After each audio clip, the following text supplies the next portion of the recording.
Ooh, I look terrible. But I got a message for you. And the first the first part of message is mess. And so it's appropriate that I look a mess as I deliver this message. Let me grab my coffee. So y'all, I'm finna set somebody free today. And they're gonna have to really be looking for freedom to find this on my YouTube channel because it's like me and like two more of y'all. So let me encourage all three of us. I'm gonna keep my coffee. There is freedom in forgiveness, and we are commanded to forgive because forgiveness sets us free from the hurt, from the offense, from the need for vengeance. Freedom sets us free from the need to discuss stuff. We don't have to talk about it over and over again because we've forgiven them. You don't have to forget it, but you do have to leave it behind. And so, one thing that forgiveness does not encompass is fellowship. You don't have to enter back into fellowship with the person who hurt you and who betrayed you. And I've said this before on my personal Facebook page, but I'm going to say it here. When Jesus hung from the cross, and I have to tell you, I'm a Bible reader.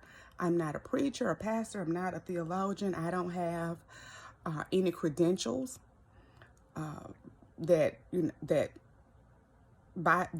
I don't know preachers have. I don't have those credentials, but I am a Bible reader. And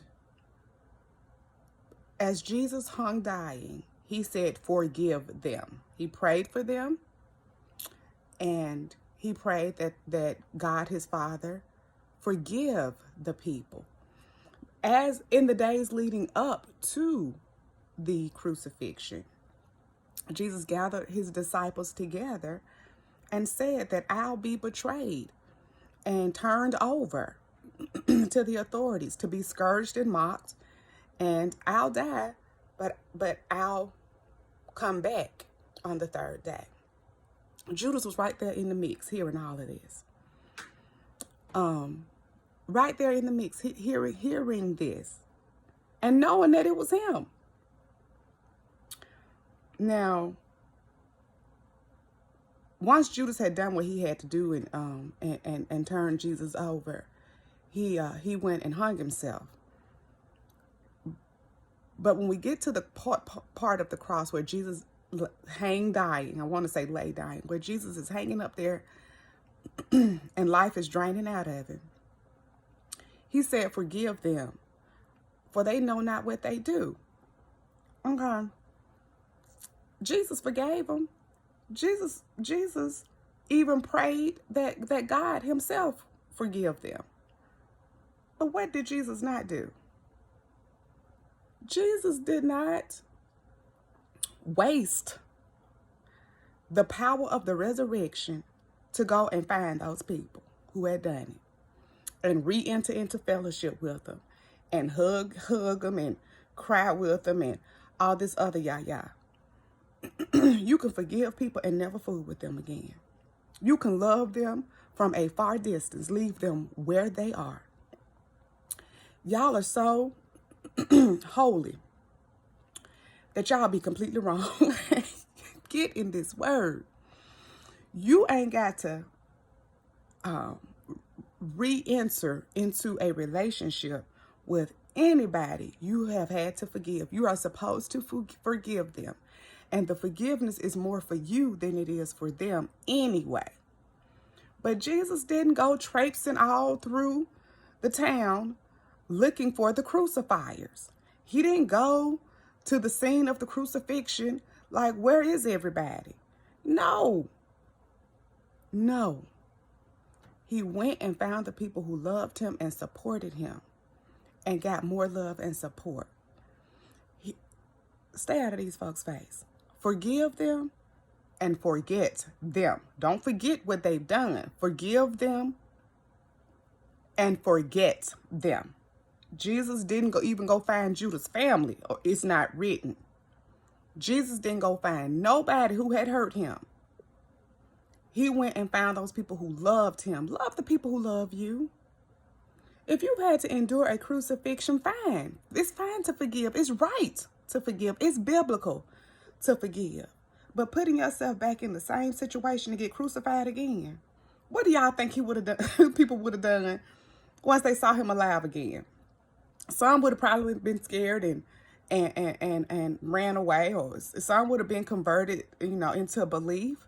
But there's always that segment, that sect, that ain't gonna believe no matter what you do. They probably would have tried to round him up and kill him again. So no, y'all, no. That's one thing. Forgive the act and forget the actor. Leave them alone.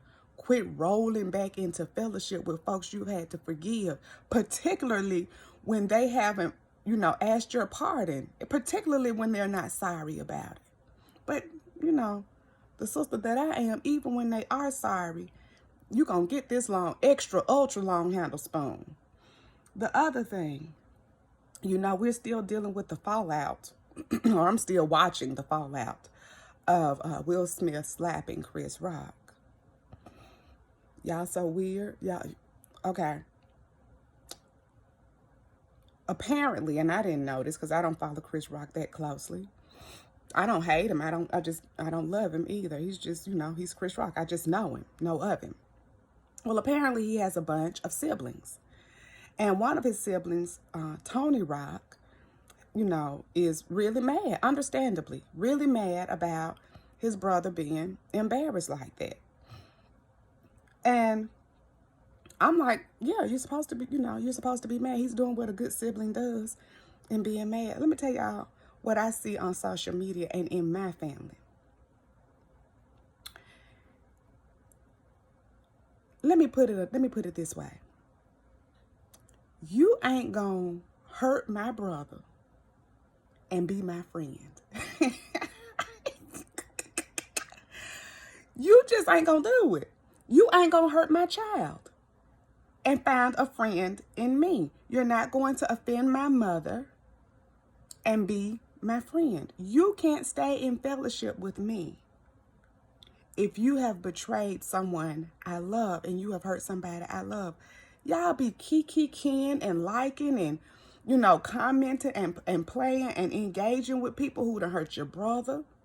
Y'all, you know what I'm saying? Y'all friends with your brother ex-wife, and she was never nothing but trouble to him. It ain't like, it was some irreconcilable differences. That hoe was trifling. And y'all still playing with her? Y'all, you won't talk to your brother, but you're kicking it with your brother's son, simply because you and your nephew don't like your brother. Y'all are really lost in this. Y'all are really lost, and y'all are showing that you're not made of anything. You're showing that you are not worthy of anyone's serious consideration because you will fold at a moment's notice. At a moment's notice. Now, I'm not going, you know what I'm saying? I have a brother who's married, and I love his wife. She's a nice lady.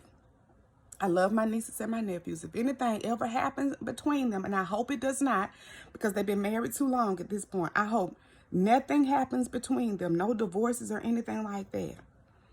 But if she does something out of pocket and hurts him or harms him, look, I'm gonna forgive her because that's biblical, but I ain't playing with her. That's just an example. That's just who I am. I'm not kicking it. I'm not kicking with nobody who has hurt mine. And that's just how I'm built. That's just how I am made. And it has to be simple for these few minutes that I'm going to be here. Y'all, forgive the act and forget the actor And y'all quit playing around with folks who done hurt your dear ones. Leave that lady alone.